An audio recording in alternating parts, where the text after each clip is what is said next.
먼저 2014년도 국제 모터쇼 참가에 좀 참석하시고 또 해양안전 컨퍼런스 그리고 2부 행사에 해양 레저 안전 사례 및 마리나 전문 인력 교육에 참석해 주신 여러분께 감사드립니다.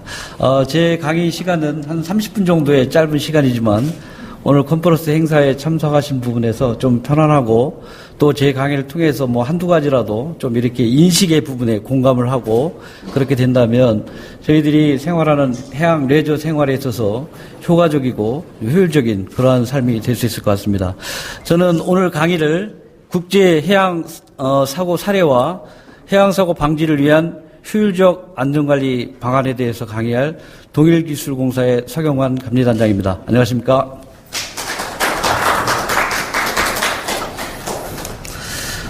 제가 오늘 강의할 부분에서 먼저 국제 해양 사고 사례에 대한 부분을 좀 말씀드리겠습니다. 우리가 이제 사고 사례 하면 현재 최근에 세월호 여파로 인해서 각종 매스컴 보도라든가 자료를 통해서 익히 많이 알고 있는 상황입니다. 특히 재난, 사고 이런 부분에 있어서 저희들은 가장 첫 번째로 이제 인명 사상과 관련된 부분을 들 수가 있고 두 번째로는 사고의 원인이 다양하겠지만 선박이라든가 해양 부분에서는 좌초 그리고 충돌 그다음에 화재 이런 부분들이 다양하게 발생할 수 있으므로 여기에 대한 사례 내용을 가지고 간략하게 좀 강의를 하도록 하겠습니다. 만화 사파처럼 이렇게 되어 있는 부분이 아무래도 편안하게 보실 수 있을 것 같아서, 좀 사건 개요라든가 이런 부분들은 사파를 좀 참조하시고, 원인이라든가 교훈, 이런 부분은 좀 한 번씩 생각하면서 이렇게 넘어가도록 하겠습니다. 인명사고와 관련된 부분인데, 이거는 한 17,000톤 정도의 시멘트 운반선에서 화재가 발생된 그런 사고입니다. 저희들이 해상에서 일어난 사고 중에 화재 부분이 이제 좀 많은 부분을 차지하고 있는데 이런 부분들도 저희들이 이제 좀 소홀히 했던 부분이 결국은 인명사상으로 이어지는 그러한 사례가 된 내용입니다.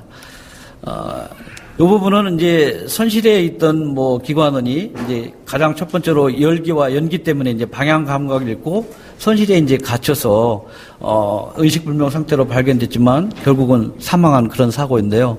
이 부분에 이제 원인을 좀 이렇게 좀 살펴보니까 저희들이 선박 일단 일반적인 선박 배에 타게 되면은 저희들이 이제 방화 구역이라는 것이 있습니다.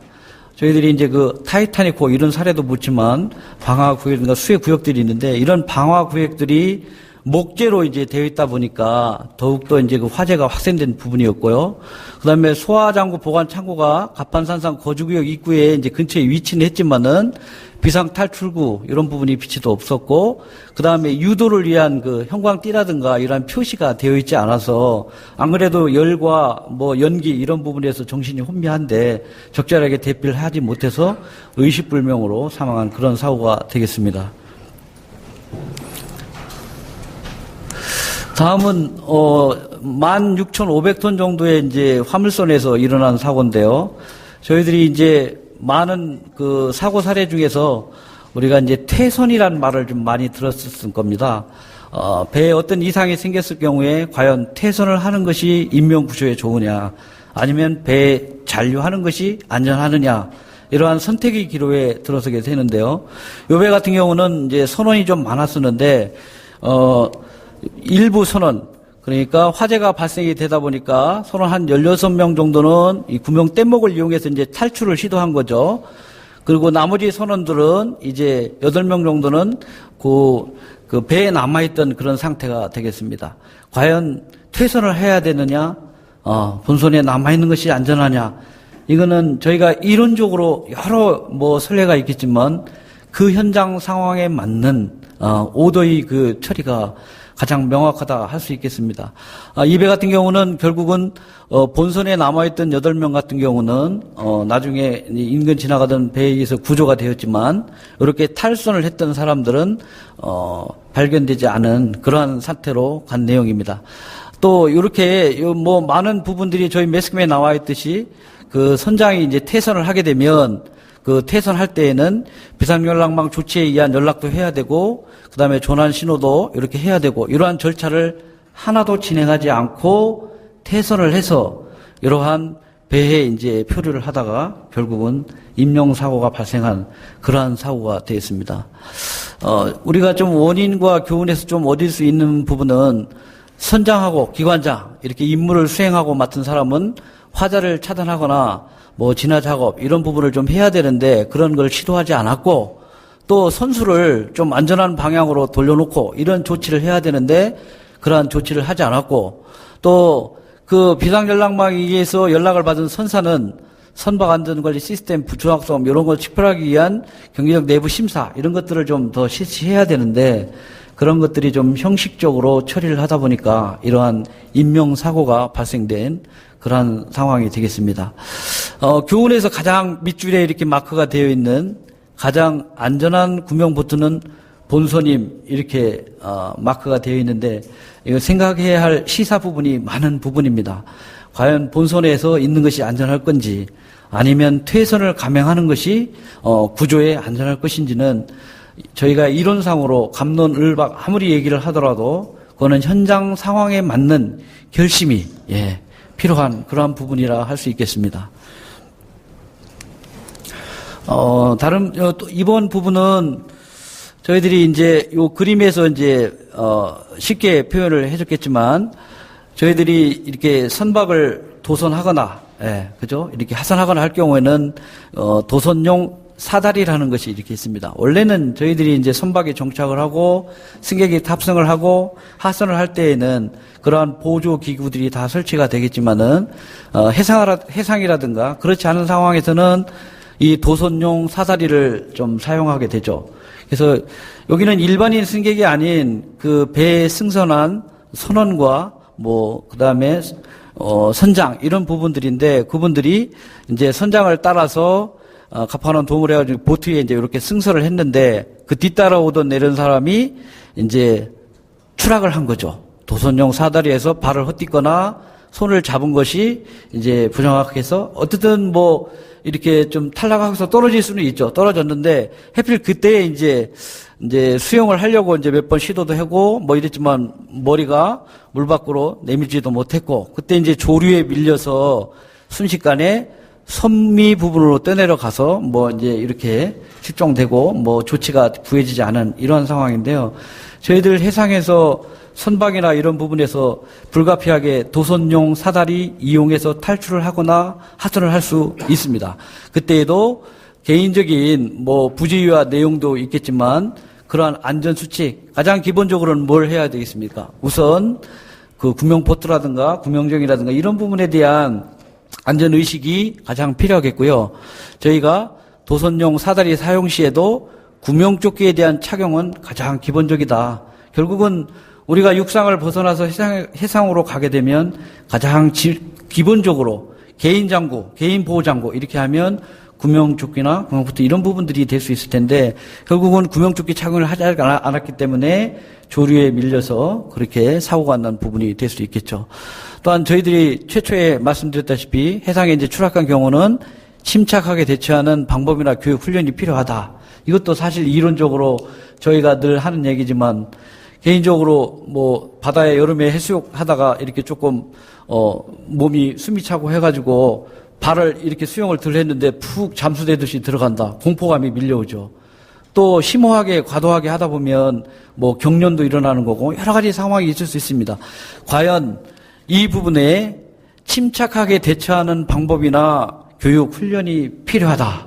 저희들이 이 중에는 전문가도 있을 수 있고 일반인들도 있을 수 있는데 그 상황에 맞는 침착 이 부분 참 생명과 어떤 위험 요소가 같이 공존해 있는 상황인데 저희들이 이론적으로 이렇게 생각하는 것과 그 상황에 맞는 행동을 하는 거에는 좀 갭이 있을 겁니다. 그렇지만 이러한 부분들이 교육을 통해서 머릿속에 리마인드 돼 있으면 그러한 행위가 실전처럼 나올 수 있는 부분이기 때문에 교육 훈련이 좀 필요하다 이렇게 좀 판단을 하고 있습니다.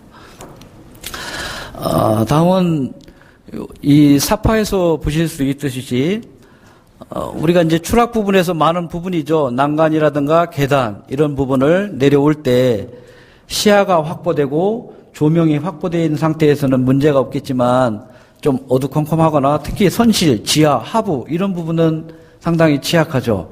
물론 소파에도 보시는 대로 안전모를 착용하고 이런 건 다 잘 돼 있지만 손전등을 들고 있었습니다. 근데 손전등이 들어오지가 않았어요. 그래서 계단이라든가 사다리 이런 부분에 대한 명확한 시설은 되어 있었지만 명확한 부분이 되어 있지 않고 불안전한 행동을 하다 보니까 추락해 넘어져서 하필이면 모서리 부분에 머리가 부딪혀서 사망한 그런 사고가 되겠습니다.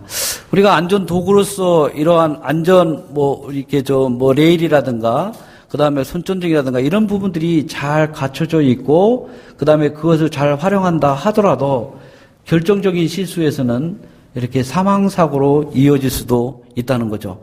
그래서 이제 원인과 교훈에서 보면 계단은 가파르고 핸드라인은 계단이 반 정도만 이렇게 설치되어 있었던 거죠. 끝까지 설치가 되어 있지 않고 그다음에 계단 상부에 한 5cm 정도 튀어나온 턱에 위험 표시가 여기에 또 없었고 만약에 부딪힌다면 소프트한 부분을 좀 대서 처리가 됐다면 그렇지 않았을 텐데 그런 부분이 좀 적절하게 조치가 되지 않아서 사망사고로 이르게 된 그러한 상황이 되겠습니다.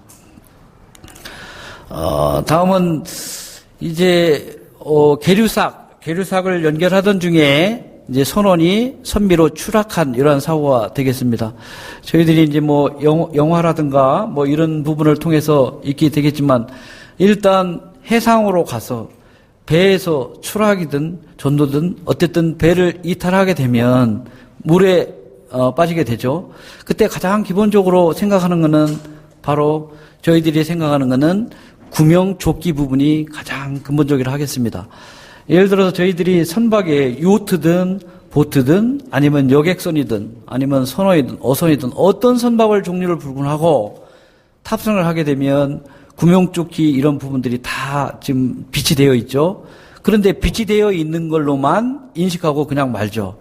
그리고 행동은 선실부터 갑판 여러 가지를 다 움직이게 됩니다.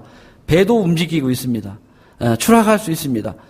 그때에는 구명조끼가 내 몸에 착용되어 있지 않다는 거죠.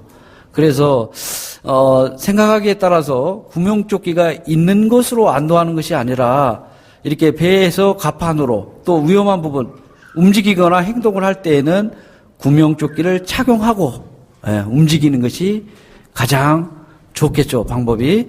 그래서 결국은 구명조끼를 착용하지 않았기 때문에 사고자가 추락해서 사망한 그런 사고가 되겠습니다. 다음은 요거는 저희들이 이제 사고 발생 중에서도 이번 매스컴에 나와 있던 당직 근무자에 대한 부분이죠. 선박과 선원 이쪽에 종사하시는 분들은 배가 24시간 이제 운행을 하게 되면 피로도에 따라서 당직 근무 제도를 설정하게 되어 있는 거죠. 여기 사례에서는 지금 그 항해사하고 일합사 이렇게 좀 3교대 근무에서 2교대 근무로 이렇게 좀 당직을 바꾸어서 실시를 하다가 일어난 그러한 상황이 되겠죠. 그래서 여기에 보면 당직에서 제외된 1등 항해사는 항내에서 하역 작업, 다른 일을 좀 하고 있었고 당직 근무조가 좀 바뀌게 된 거죠. 그러한 상황에서 사고가 난 거죠. 선교의 경계원이 배치되지도 않았고 규칙적으로 선의 측정 항로의 이탈에 대한 감시를 하지 않았으며 항로 이탈을 알려주는 경보 알람을 끈 채로 운항함. 이렇게 들으니까 세월호 비슷한 감도 느낄 수 있을 텐데 저희들이 이제 항로 이탈을 하게 되면 경고음이 발생이 되고 그러한 부분들이 평상시 운행할 때 소화전, 소화기처럼 이렇게 경보음을 좀 끄고 운행을 하기도 하죠. 그렇지만 이거는 관련 전문가, 그 일을 수행하는 직책가로서는 상당한 실수가 되는 것이죠. 그래서 저희들이 볼 때는 당직 근무자에 대한 부분들은 해당 당직은 당직자가 필요의 영향을 받지 않도록 규정에 의해서 수행도 돼야 되고 그 다음에 그 당직 수행자는 유관 또는 모든 장비를 이용한 규정인 선방 감시하고 그 다음에 선의 위치를 확인해서 필요하면 알람 경보 장치 반드시 경보가 울리게 되면 확인도 하고 체킹을 해야 되겠죠. 이런 부분들이 괜찮겠지라고 하는 안이한 부분에서 결국은 사고가 발생되는 부분이거든요. 그래서 저희는 선원과 관련된 전문적 종사자가 아닐지라도 이러한 부분으로 인한 사고 발생 일수는 있을 수 있고 거기에 대한 대처 방향, 교육, 훈련 이런 부분은 반드시 필요하다 이렇게 느낄 수 있는 겁니다. 다음은 이제 충돌 부분이 되겠습니다. 우리 육상에서도 자동차, 저 차가 피하겠지 이런 생각하고 운전을 하죠. 그 다음에 교차로 특히 이런 부분들 저희들은 좀 부주의한 부분이 그렇지 않겠습니까? 나는 오른쪽으로 이렇게 생각하는데 저 차가 왼쪽으로 피하겠지 이렇게 생각하듯이 해상에서도 충돌 부분은 상대방에 대한 아니란 생각으로 인해서 하다가 쾅 되는 경우죠. 그래서 지금 오늘 모터쇼에 오셔갖고 훌륭한 다양한 모터들을 많이 보셨겠지만 선박 항해를 할 때에는 이 충돌에 대한 부분들을 임의로 예측을 하거나 가상을 해서 운항을 하게 되면 이러한 충돌 사고가 발생하는 그러한 사례가 되겠죠.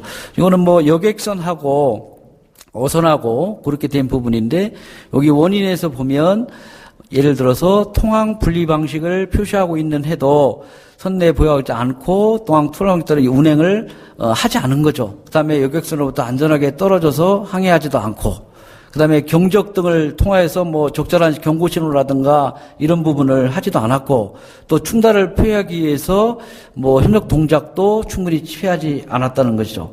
근데 이거는 뭐 육상 사고나 해상 사고나 이 충돌 부분은 임의의 판단, 임의의 생각 그리고 상대방이 이렇게 하겠지 이런 부분에서 일어난 사고 사례라 할 수 있겠습니다.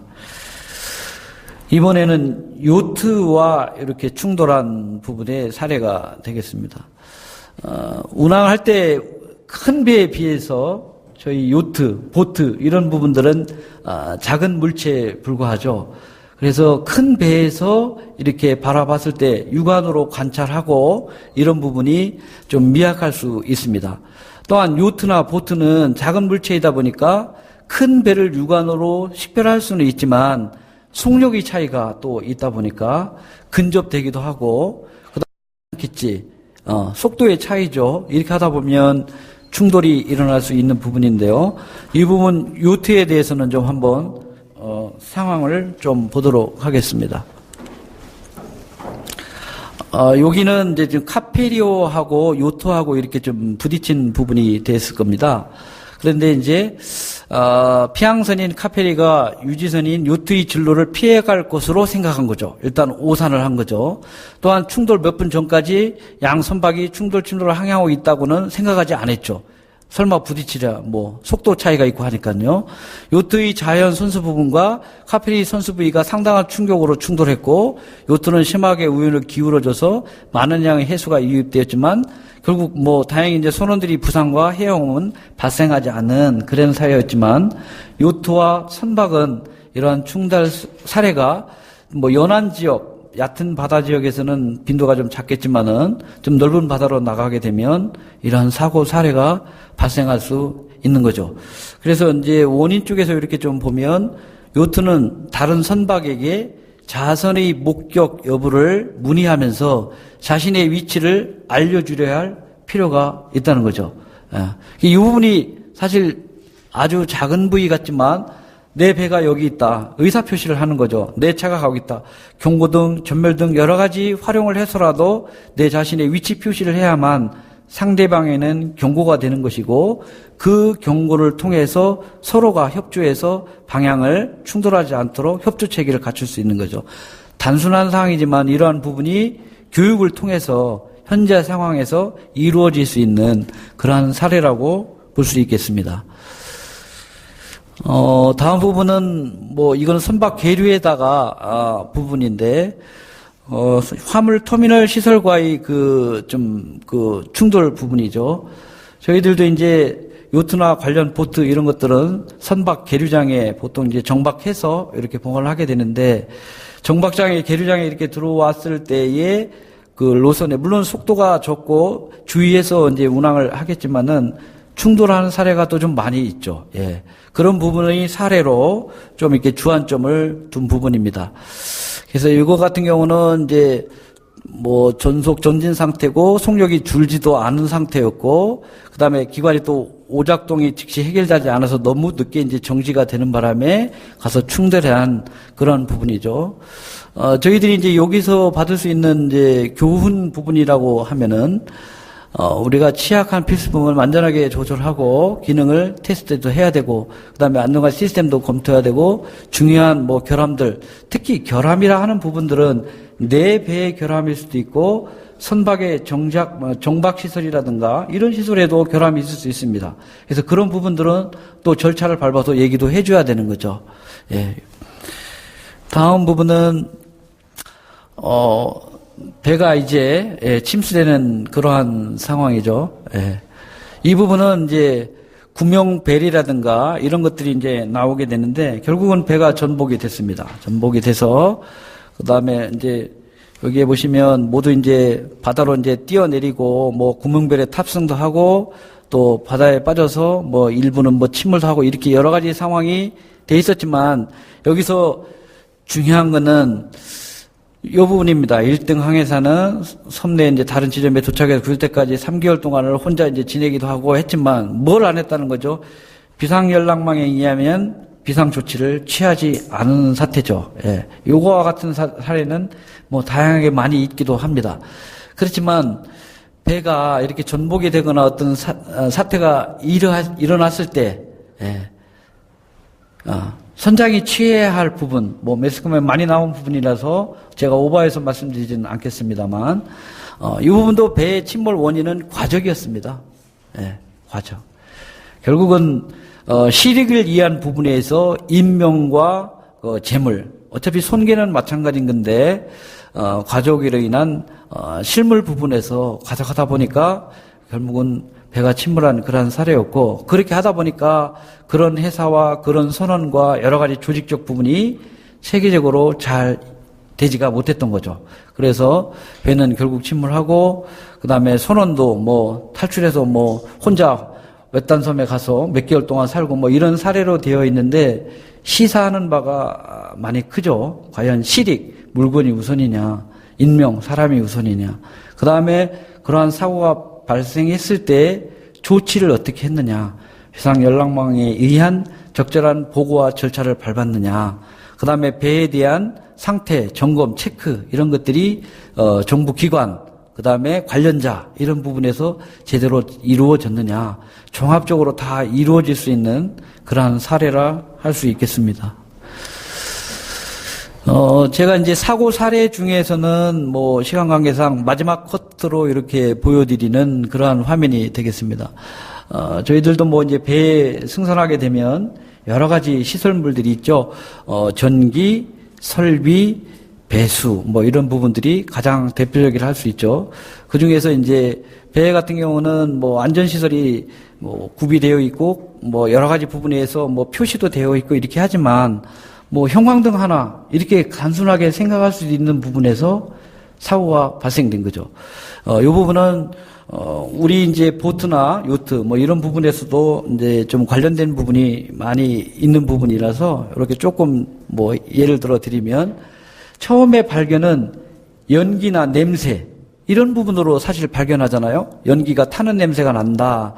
또는 연기가 좀 난다. 이렇게 하면 이제 우왕좌왕해서 이제 시작이 되는 거죠. 그러면 그러한 사실을 배는 선장이죠. 기관 다 해서 보고 절차를 봐서 빨리 보고를 해주고 그 내용을 아나운스 해줘야죠. 예. 우리는 그러한 방송이 나가지 않았다. 그러한 걸 발표하지 않았다. 이거에 대해서 질책을 많이 이렇게 받고 있지 않습니까? 그 이유는 아느냐 모르느냐가 내가 어떤 대처를 하느냐 그 시간과 직결되기 때문입니다. 따라서 좀 뭐 형광등 하나 이렇게 좀 뭐 소리 나고 좀 연기 끓임 냄새 나고 이렇게 된 그러한 경우였지만 이 부분에 이거 해서 그죠? 뭐 도선할 수도 있는 것이고 그죠? 다른 배로 옮겨 탈 수도 있는 것이고 그다음에 현재의 상태를 보고할 수 있는 거 여러 가지 조치가 나오는 거죠. 그래서 여기에 대한 원인은 이렇게 좀 형광등이 전선과 주변 재질이 손상으로 인한 가해를 예방하기 위한 요구 조건을 충족하지 못해서 전기적으로 결함이 돼서 화재가 발생할 수 있는 그러한 잠재적 위호가 있었지만 다행히도 잘 적절한 조치가 됐던 그러한 상황이 되겠습니다. 그래서 제가 좀 이렇게 짧은 시간에 준비했던 해양사고는 타이틀에서 좀 보듯이 국제해양사고 이렇게 좀 붙였습니다. 저희들도 일상생활에서 부끄럽고 많은 사고 사례가 있지만 그 선박 마력수 톤수가 아주 큰 거대한 배부터 선박에서부터 작은 요트에 이르기까지 사고는 뭐 우리나라든 국내든 국외든 누구에게나 다 일어날 수 있는 그러한 사례입니다. 그렇지만 종류는 인명 뭐 살상과 관련된 부분이라든가 화재라든가 충격이라든가 뭐 도선이라든가 이런 부분들은 종류가 다 같은 종류의 공감을 하고 있는 것이고 거기에는 장구가 제도가 구체적으로 다 갖추어지지 않았다는 그러한 확인도 있지만 우리가 사람으로서 인간의 불완전한 행동, 그 다음에 안이한 생각, 괜찮겠지 이런 부분에서 초래되는 부분들도 간과할 수가 없다는 거죠. 그래서 국내에 뭐 사례도 많이 있었지만 저는 여러분에게 좀 편하게 말씀드리고자 뭐 국제 해양 사고와 관련된 부분을 이렇게 몇 컷 이렇게 좀 교육과 훈련 개념에서 이렇게 좀 말씀을 드렸고요. 다음은 이러한 부분으로 인해서 안전관리를 도대체 어떻게 어느 부분에서 어떻게 해야 되느냐 이 부분에서 좀 이렇게 방안을 좀 한번 제시해 보고자 합니다. 그래서 해양사고 다양한 해양사고가 있었는데 이러한 해양사고 방지를 위한 효율적인 안전관리 방안은 좀 무엇이 있겠는가. 예. 그래서 제가 이제 발표할 부분은 뭐 해양안전 정책이 정책적인 부분 예, 필요하죠. 그다음에 우리들이 실생활 속에서 적극적인 그 안전관리 예, 이 부분이 세부적으로 여러 가지가 또 필요하겠죠. 다음엔 뭐 효율적인 해상교통관제센터. 예. 저희들이 이제 언론을 통해서 정책적인 제도적인 부분이든 그다음에 어떻게 안전관리를 좀 해야 된다라는 부분이든 아니면 이러한 부분을 통해서 우리가 해상교통관제를 어떻게 운영하는 것이 효율적이고 그다음에 고객들에게 안전을 보장할 수 있는지 예, 이런 부분에 대해서 좀 방안을 제시하고자 합니다.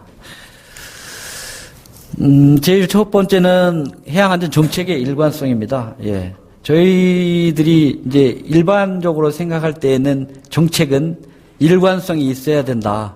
예. 이런 말들이 좀 많이 있죠. 예를 들어서 배 선박 톤수를 예를 들어서 정말로 10톤 이하로 제한한다. 이렇게 늘 해 있다가 갑자기 20톤으로 바꿔버리면 10톤에 해당하는 시설 규모, 그 다음에 인적 자원, 여러 가지 부분들이 다 바뀌어버리는 거죠. 그래서 일시적으로 어떤 사고나 사례와 내용에 의해서 정책이 바뀌어져서는 안 된다는 것이죠. 그래서 일관성 있는 해양 정책 부분을 제가 방안 중에 하나로 이렇게 좀 제시한 부분인데 저희가 이제 선박의 안전 항해를 위해서는 선박 기술 필요하죠. 항해와 관련된 장비 그리고 그에 따른 우수한 전문 인력, 교통관제 이러한 구성 요소들이 효율적으로 제 역할을 할 수 있도록 제도도 일관성 있게 다 되어 있어야 되고 그러한 구성 요소들이 하나의 생물체처럼 유기적인 체제를 이제 갖추어야 되는데 뭐 그럼에도 불구하고 사고는 발생할 수 있는 부분이죠. 또 사고가 발생했을 때에는 사고 피해를 최소화하고 신속한 구조가 가능하도록 체계적으로 절차, 계획이 이루어져 있어야 하는 것이죠. 그것이 일원화되어 있어야만 정책이 되어 있어야만 움직이고 그에 따라서 프로시저가 발생하는 것이죠.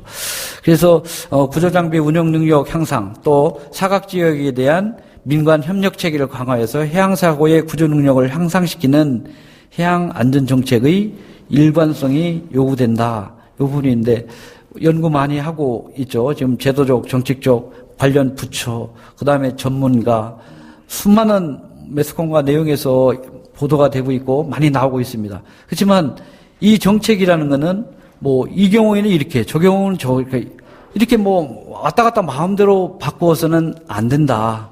예. 이게 누구나 선박이 10톤 그럼 10톤에 대한 개념이 일관성 있게 유지되어야만 그에 따른 시설, 인원, 장비 이런 부분들이 이큐피트하고 거기에 대한 니드를 만족시켜 주는데 갑자기 20톤 바꿔버리면 시설, 인력 다 바꿔야죠. 그런 부분에서는 정책적으로 좀 일관성 있게 추진되어야 한다. 이런 부분이 안전관리를 위한 방안 중에 하나다. 저는 이렇게 생각해서 말씀드렸습니다. 다음은 연안 해역에 대한 안전관리 부분입니다. 이제 연안 해역하면 그냥 해수욕장 이렇게 생각하셔도 편할 만큼 우리는 바닷가, 해안가, 연안 이 부분을 활용하고 또 이용을 많이 하고 있습니다. 그 중에는 해양 사고 쪽으로 이렇게 연관할 수 있는 해양 레저 시설이 많이 되어 있죠. 근데 기존에 이제 해양 레저 시설이 예를 들어서 수상 스키 이렇게 과거처럼 요 정도 하나만 얘기를 하면 수상 스키 하나에 대해서만 한정해서 제도와 규율과 내용이 있었으면 됐습니다. 근데 점점 다양해지고 있죠. 아주 다양해지고 있고 그다음에 기상도 요즘은 예측 불가능한 그러한 기상도 많이 나오죠. 그에 따라서 사건 사고도 좀 많이 일어나게 되는 그러한 상황이 되는데 조금 더 세부적으로 보시면 그렇죠. 바다 낚시 이 부분도 뭐 해양 사고 중에 많은 부분을 차지하죠. 그다음에 바다 낚시뿐만이 아니라 해양 레저 활동이 이제 다양하게 많이 나오고 레저 기구를 이용한 레저객들 그리고 연안 해역에 대한 해수욕장이라든가 이러한 뭐 활동들이 이제 증가되고 특히 이제 이 부분을 저는 강조하고 싶은데 우리가 예를 들어서 같은 환경이라면 싫어하죠. 옷을 똑같은 색을 똑같이 입기를 싫어하죠. 좀 더 발전되고 독창적이고 개성있고 창의적이라면 이런 부분이죠. 신종 수상 레저 부분들이 많이 개발되고 보급이 되고 있는 거죠.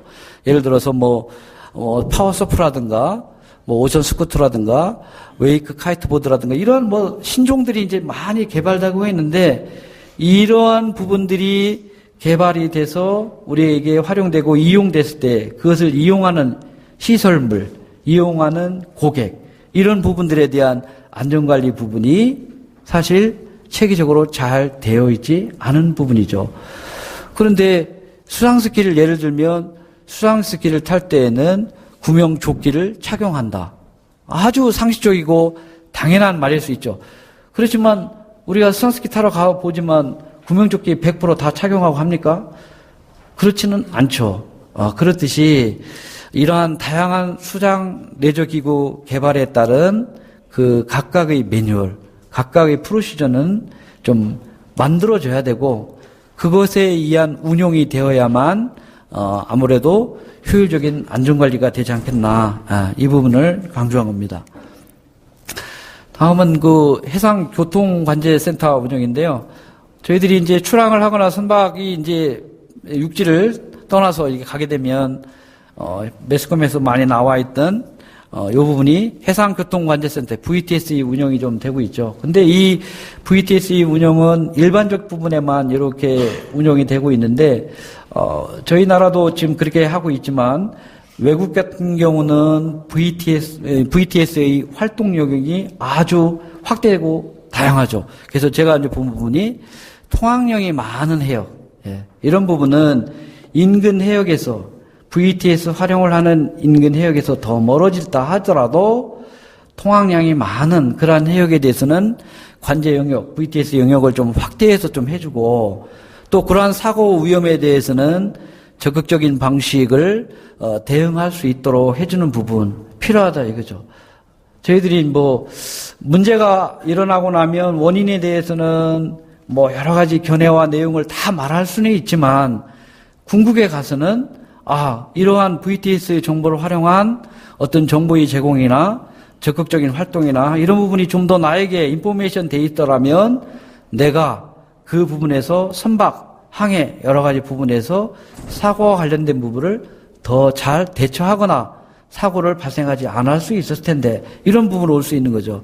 그래서 이건 조금 정책적인 부분이긴 하지만 VTS의 운용이 좀 확대 시행 그다음 정보를 받을 수 있도록 하는 부분은 안전관리와도 직결될 수 있다.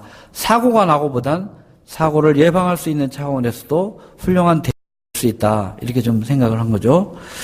그다음에 여기는 이제 항해안전정보의 연계로 효율적인 정보 활용 이 부분인데 이번에 이제 사고와 관련해서 기지국, 제주, 뭐 진도 막 말 나왔었죠. 그런 부분들도 일맥상통하는 부분이라 할 수 있는데 이렇게 생각합니다. 현재 구축된 VTS하고 또 군부대에서 레이더로 운영하는 시설이 있습니다. 또 인접국의 VTS 이런 부분들이 소관부처가 다르고 그 다음에 그 임무 기능 수행하는 부분이 조금 다른 특성으로 인해서 이 부분이 연계가 좀 되지 못하고 있죠. 그렇다고 독자적 VTS를 개발 신설해갖고 다 설치하기는 막대한 돈이 들어가는 거죠. 근데 어차피 그러한 장비와 인원은 우리나라의, 그죠? 우리나라의 국민과, 또 재산을 보호하기 개념으로 쓰인다면 이러한 부분에 대한 연계 체계가, 사실 정식적으로도 풀어줘야 할 부분이고 이런 부분들이 풀어지게 된다면 유저, 그것을 이용하는 우리는 좀 더 바른 효과적인 정보 제공으로 인해서 사고도 예방할 수 있고 또 그러한 일이 어떤 사고가 발생이 됐을 때 그러한 적극적인 대처도 함께 이루어지지 않을까 해서 제가 이제 한 3가지 부분의 안전관리 방안에 대해서 말씀을 드린 겁니다.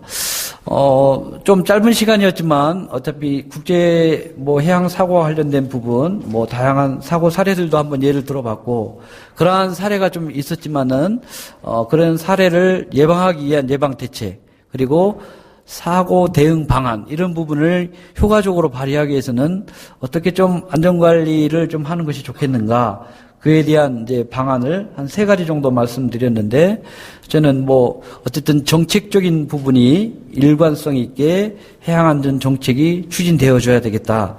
두 번째는 바다낚시 등 우리가 요트 많은 해양 레저 시설들이 앞으로도 지금도 잘 운용이 되어 있고 앞으로도 더 많은 또 새로운 신기종의 다양한 레저 시설이 이루어질 텐데 그러한 레저 시설들을 잘 활용하고 즐기기 위해서는 적극적인 안전관리 체계, 그러한 부분이 좀 중요하다. 이렇게 말씀드렸고요. 마지막으로는, 선박의 이동 상황이라든가 이런 것들이 사실, 우리가 비행기, 이런 항공, 공중에 뜬 물체는 레이더로 다 잡아내서 다 식별하지 않습니까? 그것처럼 우리가 작은 요트에 이르기까지, 그죠? 물체의 움직임과 떠 있는 모든 시설에 대한 그런 이동 상황들을 좀 모니터링도 하고, 그 다음에 추적도 하고, 또 어떤 위험 요소가 있다 하면 그러한 정보를 주어서, 사고를 예방할 수 있는 그러한 체계도 좀 갖추는 그러한 해상교통 관제 체제가 효율적으로 좀 이루어져서, 사고는 일어날 수 있지만 방지하면 더욱 좋은 것이고, 또 사고가 발생됐을 때 적절한 조치와, 여러 가지 활동을 통해서 우리가 해양과 관련된 안전한 내조 문화 정착 그리고 선박이라든가 해양과 관련된 부분에서는 그래도 전문가와 일반인과 여러 관심 있는 부분들에 우리가 생명과 재산을 좀 소중히 할 수 있고 또 보호받을 수 있는 그러한 적절한 조치가 이루어져야 된다고 생각이 됩니다.